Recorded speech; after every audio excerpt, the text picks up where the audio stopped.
عبادت تیری کرتی ہوں اور کرتا ہوں، مدد تجھ سے ہی مانگتی ہوں اور مانگتا ہوں، بندہ میں تیرا ہوں۔ یہ الگ بات ہے کہ دنیا میں اور بہت سارے لوگ ہیں، لیکن میں صرف تجھ سے مانگوں گی۔ جب یہ سوچ سامنے آتی ہے نا تو پھر انسان کی دعائیں لبوں پہ آنے سے پہلے ہی قبولیت کا شرف پا جاتی ہیں۔ تو آقا میں محکوم، میں عابد ہوں تو معبود ہے۔ جب آپ اتنے خوبصورت رشتے دل میں جوڑتے ہوئے دعا مانگتے ہیں تو اللہ بھی سن لیتا ہے۔ اللہ کے نبی نے فرمایا ہر دعا قبول ہوتی ہے، لیکن اس کے درجات ہیں۔ عمومی طور پہ 3 درجے ہمیں پتہ چلتے ہیں دعاؤں کے۔ پہلا درجہ کیا ہے کہ آپ نے مانگا اور فوراً مل گیا۔ آپ کہتے ہیں ہائے بجلی آ جائے، تو بجلی آ گئی۔ ہاں، پھر ہم اس وقت بھی ایک ناشکری کا جملہ بولتے ہیں ہائے کچھ اور مانگ لیا ہوتا۔ نہیں، اللہ نے آپ کی مانگی بھی دے دی، بولیے الحمدللہ، اور مانگ لیجئے شاید ابھی وقت ہو۔ تو یہ ہے جی پہلا درجہ، یہ بڑا ادنا درجہ ہے۔ ہمیں یہ سب سے اچھا لگتا ہے، ایسا کوئی کرے تو ہم کہتے ہیں پتہ نہیں یہ بزرگی ہو گیا اور اس کی اب ہر دعائی قبول ہوتی ہے، پکڑو پکڑو اس کو۔ کسی کو کہتے ہیں کالی زبان ہے اس کی، یہ ہے وہ ہے، بڑی چھوٹی چھوٹی دعائیں ہیں یہ۔ دوسرا درجہ کیا ہے کہ وہ چیز نہیں ملی لیکن اس کی بدلے میں کسی مصیبت سے، بیماری سے، حادثے سے جان بچ گئی۔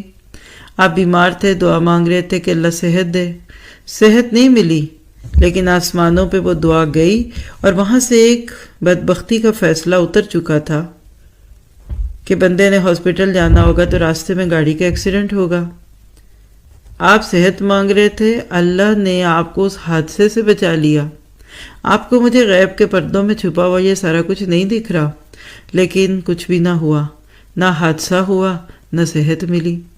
کیا ہوا کہ حادثہ اوپر چلا گیا اور صحت کی دعا ادھر چلی گئی، پھر کچھ دن کے بعد آپ اللہ کی رحمت سے خود ہی ٹھیک ہو گئے۔ یہ دوسرا درجہ ہے، ٹھیک ہے۔ مجھے آپ کو نہیں پتا ہم پہ کیا مصیبت آنے والی ہے، اللہ تعالیٰ ٹالتا ہے، اور کیا اللہ تعالیٰ آپ کے لیے خیر کا رستہ کھول دے گا اس بیماری کے بعد، یہ بھی آپ کو نہیں پتا۔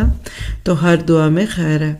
تیسرا درجہ کیا کہ ساری زندگی مانگتے رہے پھر بھی نہ ملا، تو اس کو کہیے ابدی روزہ۔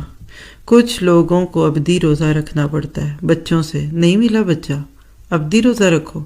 اللہ نے جب کہہ جو دیا تمہیں کہ دے دوں گا تو مل جائے گا، نہیں ملتا تو روزہ رکھو۔ اب سب کچھ رکھا ہوتا ہے، کھانا نہیں کھا پاتے کیونکہ روزہ ہے۔ پھر اسی طرح سے کبھی دولت مانگی نہیں ملی۔ زندگی میں ہر چیز نہیں ملتی، لکھ کے رکھ لیجئے، ہر چیز نہیں ملے گی کیونکہ یہ دنیا جنت نہیں ہے۔ اس میں بس جو مل رہا ہے نا شکر کیجئے، وہ وہاں ہوگا کہ وَلَكُمْ فِيهَا مَا تَشْتَهِي أَنفُسُكُمْ، تمہارے نفس جو چاہیں گے نا وہاں لینا۔ تو لہٰذا دنیا میں تم رب کی مان لو، وہاں رب تمہاری مان لے گا۔ اسی لیے جب بھی کچھ نہ ملے تو یہ سوچ لیجئے کہ یہ آخرت کے لیے جمع ہو گیا۔ اللہ سبحانہ تعالیٰ نے آپ کی آخرت کے لیے کوئی ایسا وقت دیکھ کر کہ جس وقت آپ کو بڑی ضرورت ہوگی کسی چیز کی، اللہ تعالیٰ آپ کی وہ دعائیں روک لے گا، اور یہ بڑی پیاری دعائیں ہوتی ہیں، یہ بڑی اہم ہیں۔ جو دعا اللہ کو زیادہ اچھی پیاری لگتی ہے اللہ اس کو محفوظ کر لیتا ہے، اور کل اس کے بدلے میں آپ کو یا تو جہنم سے بچائے گا یا جنت کے کسی درجے میں ڈال دے گا۔ اگلا سوال یہ ہے کہ دعائیں قبول کیسے ہوتی ہیں؟ کچھ شرائط ہیں دعاؤں کی؟ بالکل ہیں۔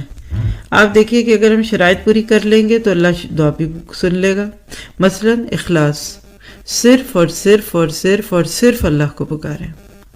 ایاک پہلے کہا، پھر نعبدو و ایاک دوبارہ کہہ کہ نستعین کا، یہ جو لفظ نا ایاک 2 بار، یہ ہے صرف صرف صرف اور صرف۔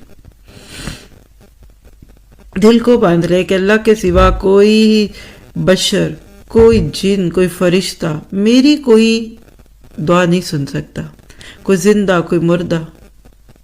اور اسی اخلاص میں گھر والے بھی آتے ہیں، مثلا شوہر، بیوی، بچے، دنیا کا ہر انسان، کوئی بندہ نفع نہیں دے سکتا جب تک میرا رب نہ چاہے۔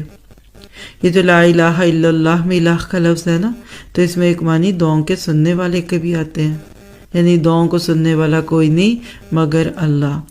جتنا آپ کا دل اس پر یقین رکھے گا آپ کا اللہ سے تعلق پڑے گا۔ اللہم لا مانع لما آتیت ولا معطی لما منعت ولا ینفع ذا الجد منک الجد۔ دوسری چیز اتباع سنت، دعا مانگتے وقت اللہ کے نبی کی سنتوں کو سامنے رکھے اور اپنی عملی زندگی میں سنتوں کو لائیں۔ چھوٹی سے لے کر بڑی سنتوں کو دیکھیے۔ بعض دفعہ ہم ایسی چیزوں کو اہمیت نہیں دیتے، حالانکہ یہ دعاؤں کی قبولیت میں معاون ہوتی ہے۔ تیسری چیز ہے یقین، ادعوا اللہ وانتم موقنون بالاجابہ، اللہ نے ضرور سننی ہے۔ وہ ایک جگہ بارش نہ ہوئی تو بستی کے لوگ نکلے کہ کھلی جگہ پہ جا کر ہم بارش کی دعا کرتے ہیں۔ جب وہاں پہنچنے کے لیے اکٹھے ہوئے تو ایک بچی تھی، اس نے کہا ٹھہرو ٹھہرو میں بھی آتی ہوں۔ کہا کدھر جا رہی، کیا ہوا؟ کہنے لگی میں چھتری لے آؤں کیونکہ جب ہم واپس آ رہے ہوں گے نا تو بارش ہو رہی ہوگی۔ یہ ہے یقین، یقین محکم عمل پہم، عمل بھی کرتے رہیے اور یقین بھی پختہ رکھیے اور اللہ تعالیٰ آپ کو مایوس نہیں کریں گے۔ تھوڑا سا آگے چلتے ہیں تو اور چیزوں میں سے اگلی چیز کیا ہے؟ دل کی حضوری، حاضر دل سے مانگتے ہوئے پتہ ہو، حضوری قلب جس کے اندر خشوع ہوگا، خضوع ہوگا، اللہ سے اجر لینے کی امید۔ اور کتنی عجیب چیز ہے کہ اللہ تعالیٰ کی ذات بندے سے پیار کرے اور بندہ اس کو پکارے اور پھر وہ اس کی پکار کو سن لے۔ اسی لیے دعا کو عبادت کہتے ہیں۔ جب ایک انسان دعا مانگتا ہے نا تو اللہ تعالیٰ بھی فرشتوں سے کہتا ہوگا کہ دیکھ جو لکھو کہ اس نے عبادت کی ہے، کیونکہ دعا ہو العبادہ۔ انسانوں سے مانگے تو ناراض، رب سے نہ مانگے تو ناراض۔ تو یقین رکھیے کہ اگر میرے حق میں بہتر ہوا تو اللہ تعالیٰ اس کو ضرور قبول کرے گا، اور اگر اس میں کوئی خیر ہوئی تو ضرور ہوگا۔ پھر اس کے بعد آپ دیکھیے کہ کچھ رکاوٹیں ہیں جن کی وجہ سے دعائیں قبول نہیں ہوتی۔ نمبر 1، حرام کھانا۔ جب پیٹ میں لقمے حرام کے ہوں تو اللہ اس کی دعا قبول نہیں کرتا۔ وہ طویل روایت ہے بڑی پیاری کہ دور سے سفر کر کے آنے والے شخص کے جسم پر مٹی اور غبار بھی ہے، ہاتھ اٹھاتا ہے، دعا کرتا ہے لیکن قبول نہیں ہوتی، اور جواب جو آتا ہے وہ کیا ہے کہ تیرا کھانا بھی حرام کا، تیرا پہننا بھی حرام کا، ملبسہ حرام غدی بالحرام۔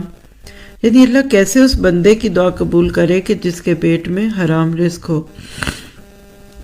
فرمایا تیرا کھانا جو تو کھا رہا ہے حرام، جو پہنا وہ حرام، اور تیری حرام سے پرورش کی گئی۔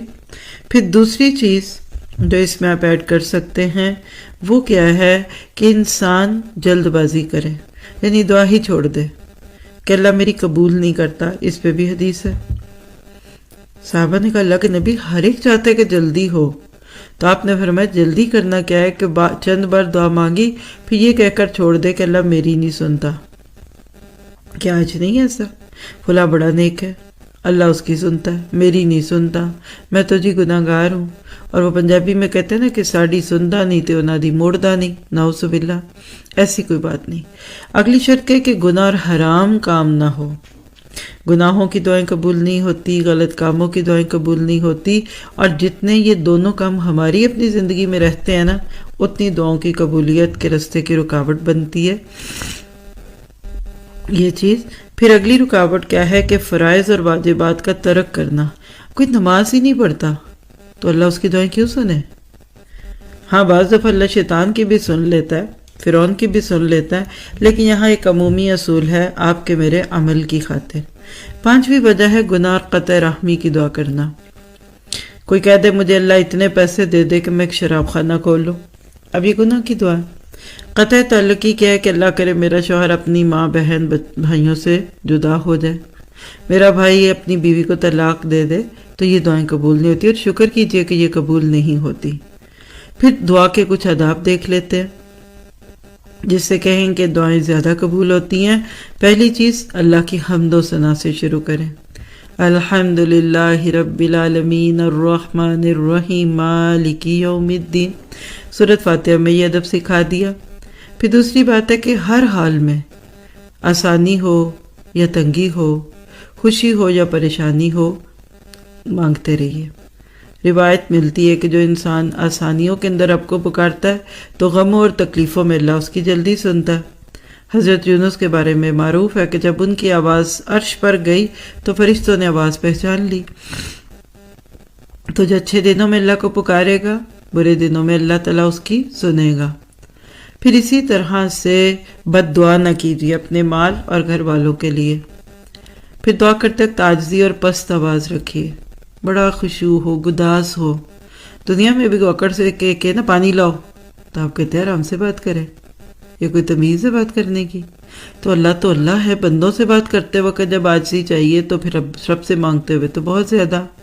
پھر اللہ کے ناموں کا وسیلہ دے کر مانگے، یا رحمان تجھے تیرے رحمان ہونے کا وسیلہ واسطہ مجھ پہ رحم کر دے، ہاں، یا حیو یا قیوم برحمتک استغیث، تو یہ رحمت کا وسیلہ بنا نا۔ پھر اپنے اچھے اعمال کا وسیلہ دیا جائے کہ اللہ میں نے فلاں کام اس دن کیا، صرف آپ کی رضا کے لیے کیا تھا۔ اگر آپ کو یہ عمل اچھا لگتا ہے تو میری دعا سن لیں۔ آپ غار والا واقعہ سنتے ہیں کہ کیسے اللہ نے غار میں رستہ کھول دیا 3 لوگوں کے اپنے اپنے اعمال کو پیش کرنے کی وجہ سے۔ پھر کسی نیک شخص سے دعائیں لیجیے۔ ہمارے ہاں کھانے کھلا کر دعائیں کروائی جاتی ہیں، یہ بھی کوئی درست طریقہ نہیں، یہ تو ایک قسم کی رشوت لگتی ہے۔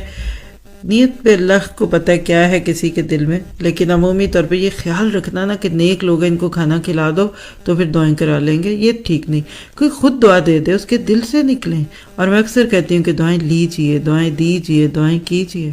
دعاؤں کے لیے کہا نہیں جاتا کہ دعا کریں یا دعاؤں میں یاد رکھیں، کام ہی ایسے کریں کہ آپ کا نام سب سے اوپر ٹاپ پہ رہے، کوئی کام ہی نہ آپ کے بغیر۔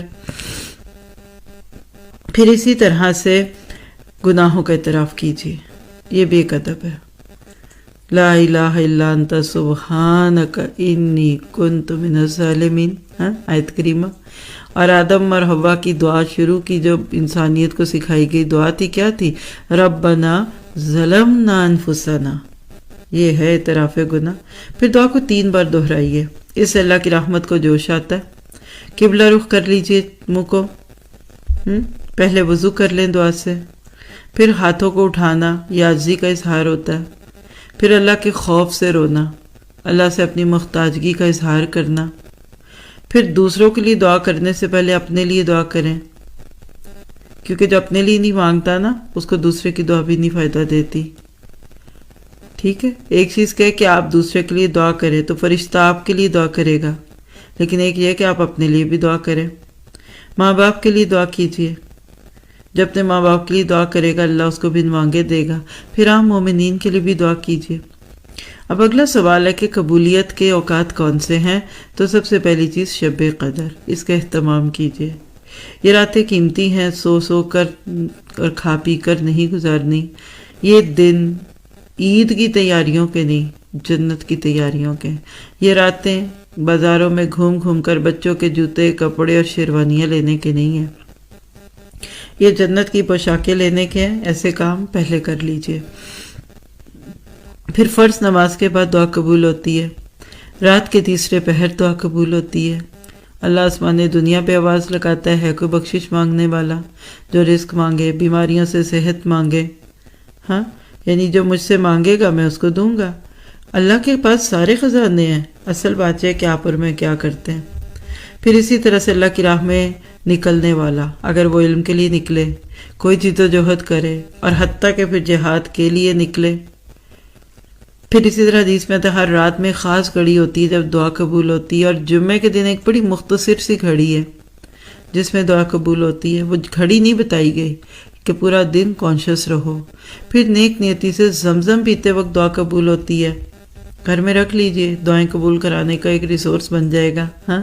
پھر سجدے کی حالت میں دعائیں قبول ہوتی ہیں، رات کو نیند سے بیدار ہو کر کروٹیں بدلتے وقت کی دعائیں ہیں۔ پھر آیت کریمہ کے ذریعے دعا قبول ہوتی ہے۔ پھر آپ پہ کوئی مصیبت آئی تو انا للہ و انا الیہ راجعون پڑھیے، اللہ آپ کو اس کا بہترین بدلہ بھی دیتا ہے۔ مومن کے ہر معاملے میں خیر ہے، نہ ملا تو بھی اور مل گیا تو بھی۔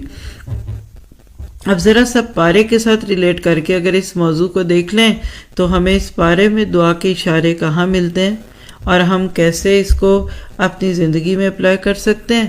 تو پارہ شروع کیسے ہوتا ہے؟ ہاں، سورۃ نمل سے، اور سورۃ نمل کی وہ آیتیں پہلا پورے کا پورا رکوع جس میں انسان اللہ تعالیٰ پہ نظریں لگاتے ہوئے دیکھتا ہے۔ آیت 62 میں کیا آتا ہے؟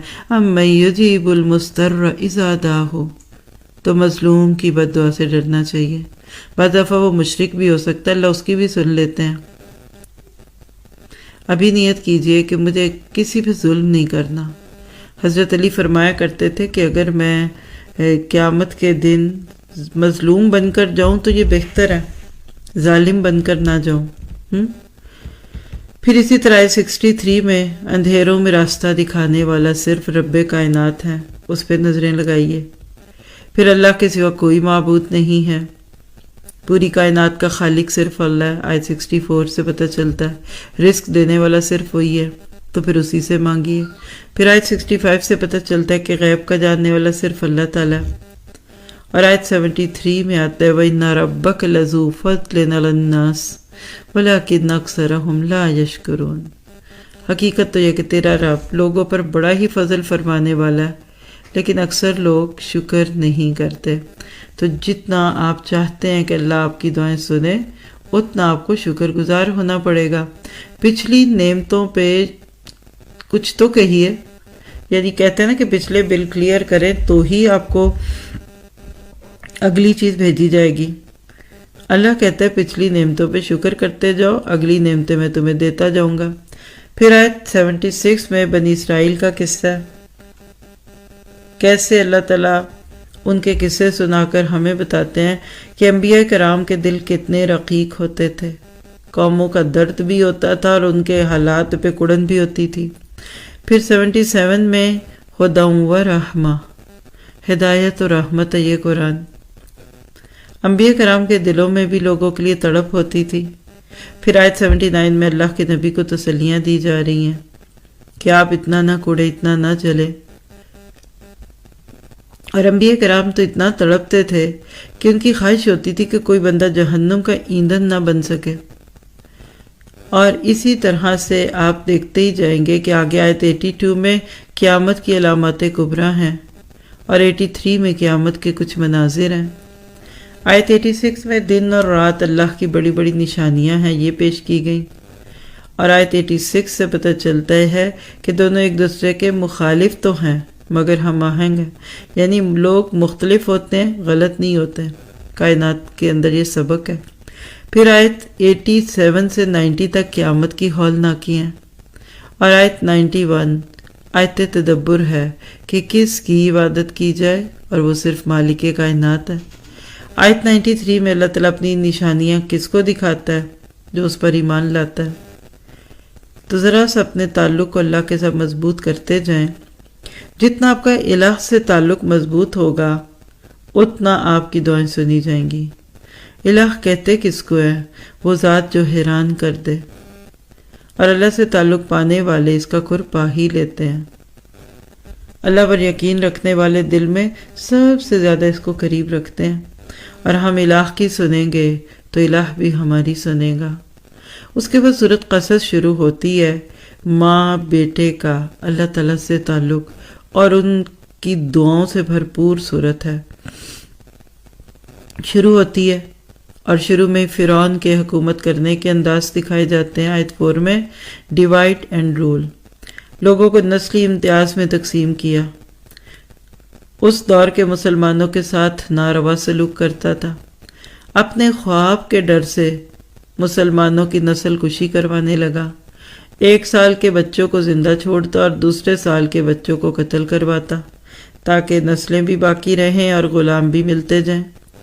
پھر آیت 7 میں موسیٰ، اس کی باتیں، اللہ نے موسیٰ علیہ السلام کی ماں کو وحی کی، کیسے اپنے لختے جگر کو اللہ کے بھروسے پر دریا میں ڈال دیا۔ اور پھر موسیٰ نے اللہ کے حکم کو مانا تو اللہ نے بھی خوشخبریاں سنا دی۔ اللہ ضائع نہیں کرتا، صبر ہمیشہ رکھ لیا جاتا ہے۔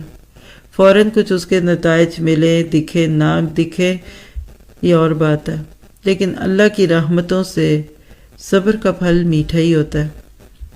جو آم درخت کے ساتھ لگا رہے نا، اس کی مٹھاس اپنی ہی ہوتی ہے۔ کھٹے آم توڑ لیے جائیں یا پھر ٹوٹے ہوئے آموں کو پیٹیوں میں ڈال کر اس کو پکانے کی مصنوعی کوششیں کی جائیں، یہ ساری چیزیں وہ بات نہیں پیش کرتی جو کہ درخت کے ساتھ لگا ہوتا ہے۔ تو اللہ سے تعلق جوڑے ہی رکھیے، حالات کیسے بھی ہوں، سب کچھ اللہ کے ہاتھ میں ہے۔ غیر سے بے نیاز ہو جائیے۔ لوگوں کے دل اللہ کے ہاتھ میں ہیں، لوگوں کے مال اللہ کے ہاتھ میں ہیں، لوگوں کی محبتیں اللہ کے ہاتھ میں ہیں۔ جس بندے کو جو دے گا وہ رب دے گا، تو سیدھا اس کے دربار کو کھٹکھٹائیے۔ پھر کیسے حضرت موسیٰ فرعون کے محل میں جاتے ہیں، صندوق محل کے آگے جا کر رک گیا۔ حضرت آسیہ کے دل میں اللہ نے موسیٰ کی محبت ڈال دی۔ فرعون ان کو دیکھ کر سمجھ گیا کہ یہ وہی خواب والا بچہ ہوگا جو اس کی سلطنت کو ختم کر دے گا، لیکن حضرت آسیہ نے بار بار بیچ میں آ کر فرعون کو قتل کے ارادے سے روک دیا اور موسیٰ بال بال بچ گئے۔ دیکھیے وہ اللہ ہی کیا جو فرعون سے ڈر جائے۔ موسیٰ کو کہیں اور بھی پلوا کر بڑا کیا جاتا اور ایک دم فرعون کے سامنے پیش کر دیا جاتا جوانی میں۔ اللہ ایسا نہیں کرتا، کہتے آؤ ذرا سامنے دیکھنا پھر کیا ہوگا۔ تو کیا پتہ چلا اس میں ہمارے لیے ایک معجزہ ہے کہ اللہ کی باتوں کو مان کر دنیا بھی ملتی ہے اور آخرت بھی ملتی ہے۔ اس بات پر یقین رکھنا چاہیے کہ جب تک ہم اللہ کی طرف بڑھتے جائیں گے، اللہ بھی ہماری دنیا کو بڑھاتا جائے گا، پھیلاتا جائے گا، اور اس کی نقد نشانی دنیا میں اطمینان قلب ہے، خوشی، ہر چیز سے بے نیازی آنے لگتی ہے۔ دو عالم سے کرتی ہے بیگانہ دل کو، عجب چیز ہے لذت آشنائی۔ پھر موسیٰ کی دعائیں اور اس کے اثرات ہمیں دکھتے ہیں۔ دشمن کے گھر میں رہ کر بھی موسیٰ کا بال کا بیکا نہ ہوا۔ لڑکوں کے خون کا پیاسا فرعون گھر میں موجود موسیٰ کا کچھ نہ کر سکا۔ ماں کی گود میں دشمن کے گھر پرورش پائی، اللہ نے موسیٰ کو واپس وہاں سے ملا دیا۔ اور اللہ ہے ہی ایسا، جو کہتا ہے نا وہ کر کے دکھاتا ہے۔ آپ کی میری تو کئی مجبوریاں ہوں گی، اللہ کی کوئی مجبوری نہیں۔ اور کفر کے ماحول میں پلے لیکن سلیم الفطرت رہے۔ جوانی ہوئی، قتل خطا ہو گیا، تو آیت 16 سے ہم موسیٰ کا اعتراف گناہ دیکھتے ہیں۔ ہمیشہ عاجزی اختیار کرنی چاہیے، تکبر نہ کریں۔ اللہ کو ایسا بندہ بہت پیارا لگتا ہے جو اپنے گناہوں کا اعتراف کرے۔ اسی لیے اللہ نے پھر موسیٰ کی دعا سنی اور ان کی مغفرت فرما دی۔ تو ہمیں کیا سبق ملتا ہے کہ اگر آپ سے کبھی کوئی غلطی ہو جائے تو فوراً مان لیجیے، چاہے وہ قتل خطا تک کیوں نہ پہنچ جائے جرم۔ پھر آیت 22 میں امید ہے۔ موسیٰ نے اللہ سے ہی اپنی امیدیں باندھی رکھیں، اور ایک ایمان والا کٹھن حالات میں بھی امید کی ڈوری نہیں چھوڑتا۔ امید کی کرنیں اس کی زندگی میں ہمیشہ ہی چمکتی رہتی ہیں۔ امید بھی اصل میں دعا ہی کی ایک قسم ہے کہ جس کو اللہ سے اچھی امیدیں ہوتی ہیں، اللہ اس کو کبھی رسوا نہیں کرتا۔ اور وہ حدیث قدسی ہے نا کہ اللہ تعالیٰ فرماتا ہے انا عند ظن عبدی بی، میں اپنے بندے کے گمان کے مطابق ہوں، جیسا وہ میرے ساتھ گمان کرتا ہے میں ویسا اس کے ساتھ معاملہ کرتا ہوں۔ موسیٰ کا اللہ تعالیٰ کے ساتھ معاملہ ہمیں آیت 23 میں دکھتا ہے، اور آگے پتہ چلتا ہے کہ عورت مجبوری میں ذریعہ معاش کے لیے گھر سے باہر نکل سکتی ہے، لیکن مردوں سے ہر ممکن طور پہ اپنے آپ کو الگ رکھے گی۔ مدین میں جو خواتین کا معاملہ تھا اس کو سامنے رکھے تو بہت سارے اصول اور ضابطے نکلتے ہیں۔ اور پھر حضرت موسیٰ کی دعا آیت 24 میں، ربی انی لما انزلت الی من خیر فقیر، پروردگار جو خیر بھی تو مجھ پر نازل کر دے میں اس کا محتاج ہوں، یعنی مجھے سبھی کچھ چاہیے، روٹی بھی چاہیے، کپڑا بھی چاہیے، گھر بھی چاہیے۔ اور آپ دیکھتے ہیں کہ اس دعا کے بعد یہ سب کچھ مل گیا، رہنے کو ٹھکانہ بھی مل گیا، شادی بھی ہو گئی، 10 سال کے لیے جاب کا کانٹریکٹ بھی ہو گیا۔ آج بھی جب آپ کو لگے سمجھ نہ آئے کیا کروں، کیا مانگوں، کیا نہ مانگوں، تو یہی دعا مانگیے۔ اور آیت 42 سے پتہ چلتا ہے کہ بڑا بننے والوں کو اللہ دنیا میں چھوٹا کر دیتا ہے، یہ اللہ کی سنت ہے۔ بڑائی کے طلبگار کو بڑائی نہیں ملتی، ذلت مل جاتی ہے۔ آیت 55 سے پتہ چلتا ہے کہ مسلمان بیکار بحثیں نہیں کرتا، اور 56 سے پتہ چلتا ہے کہ لوگوں کی سوچ قرآن پر عمل کرنا قدامت پسندی ہے، بیکورڈ لوگ ہوتے ہیں جو قرآن پہ عمل کرتے ہیں، نعوذ باللہ۔ آیت 60 میں دنیا اور آخرت کا تقابل ہے، اور 76 میں قارون کا تذکرہ۔ قارون کون تھا تو موسیٰ کی قوم میں سے، لیکن اپنی قوم سے غداری کی۔ مسلمان تھا مگر ہمدردیاں کافروں کے ساتھ تھیں، مسلمانوں کی جماعت کو چھوڑا اور کفار سے جا ملا۔ آج بھی یہی حال ہے کہ اپنے مسلمانوں کے ساتھ دل کھٹے سختی اور دشمنوں کے ساتھ دل میٹھے اور ان سے دوستی ہیں، دشمنوں کے دوست اپنوں کے دشمن۔ قارون حکومت وقت کے ساتھ کھڑا ہوا اور اپنے ہی مسلمان بھائیوں کو مروا دیا، اور خزانہ کتنا تھا اس کے پاس؟ خزانے کی چابیاں اونٹوں کی ایک بڑی جماعت پہ بھی بوجھل ہو جاتی تھی۔ آیت 77 پہ اگر ہم اپنا محاسبہ کریں، کیا میں اپنی صلاحیتیں آخرت کا گھر بنانے کے لیے استعمال کرتی ہوں؟ کہ اللہ کی دی ہوئی نعمتوں سے میں آخرت کما رہی ہوں یا دنیا، یا صرف دنیا، یا پھر دونوں؟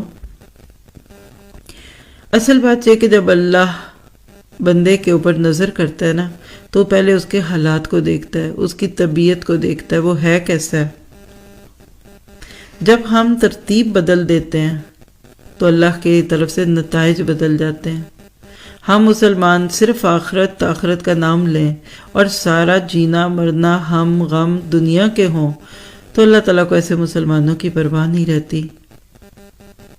دنیا صرف 4 دن کی ہے، لیکن آخرت کبھی نہ ختم ہوگی، تو لہٰذا باقی رہنے والی چیز کو لے کر فنا ہونے والی چیز کو چھوڑ دیا جائے۔ خوبصورت سے پیغام کے ساتھ سورت پوری ہوتی ہے، تو آگے سورت العنکبوت، دکھی لوگوں کی صورت، جو یہ بتاتی ہے کہ پسے ہوئے حالات تھے، ٹارچر تھا، پرسیکویشن تھا، لیکن دعاؤں کے ساتھ اللہ نے مسلمانوں کے حالات بدل دیے۔ تو دعا کے ساتھ عمل بھی ضروری ہے۔ شروع میں ہی آیت 6 میں جاہدہ کا لفظ ہے، خوب محنت کرنا، ریزسٹنس، اسٹرگل، اٹموسٹ کوشش، یعنی ہر وہ معاشرتی تقاضا نبھانا جو اللہ کا حکم ہو اور معاشرے کو وہ گوارا نہ ہو، اس پہ صبر، محنت مشقت کرنے پہ اجر، اور اسی رستے میں مشکلات پر جمنے میں صبر۔ اور اسی طرح سورۃ العنکبوت کا آج کے دور کے مسلمانوں کو پیغام ہے کہ اللہ تعالیٰ امت مسلمہ کو پستیوں سے نکالنا چاہتا ہے۔ صرف دعائیں مانگ کر ہی نہیں بلکہ محنت کی سطح پر جیو، اپنی زندگیوں کا یہ مشن بناؤ کہ جس کام کے لیے اللہ نے ہمیں دنیا میں بھیجا ہے وہی کرنا ہے، اور دنیا چند دن کی ہے، تو امت مسلمہ کو ایک سلوگن بنانا ہے کہ وقت کم ہے اور مقابلہ سخت، دنیا کام کی جگہ، آخرت یا قبر آرام کی جگہ۔ آیت 12 بتاتی ہے کہ دوسروں کی خوشی کی خاطر گناہ نہیں کرنا، اور آیت 13 سے پتہ چلتا ہے کہ گناہ پر اگر کسی کو مجبور کریں گے تو دگنا گناہ ہوگا، اپنا بھی اور اس کا بھی۔ آیت 14 سے پتہ چلتا ہے کہ ہر دور کے لوگوں نے نبی کو جھٹلایا، اور عذاب سے وہی بچے گا جس نے عمل کیا ہوگا۔ تو گویا کہ یہاں اتمام حجت ہے، نبیوں کے قصے بیان کیے گئے جس میں ہم سب پہ بھی حجت تمام ہے۔ اللہ کے نبی کو نہ ماننے والے یا آپ کو جھٹلانے والوں کو قوم نوح کے انجام سے عبرت پکڑنی چاہیے، لیکن نصیحت لینے والے تھوڑے ہی ہوتے ہیں۔ اور پھر اس طرح پارے کے اینڈ پہ آیت 41 سے آنورڈ مثالیں ہیں۔ اللہ نے مثال دے کر اپنی قدر کروائی، کیونکہ وما قدر اللہ حق کا قدری، توحید اور شرک کا فرق بتایا جا رہا ہے، اور مکڑی کے گھر کی مثال دی گئی، یعنی غیر اللہ کے سہارے مکڑی کے جالے ہیں۔ جنت پانے کے لیے دعا کے ساتھ محنت مشقت کرنی سکھائی۔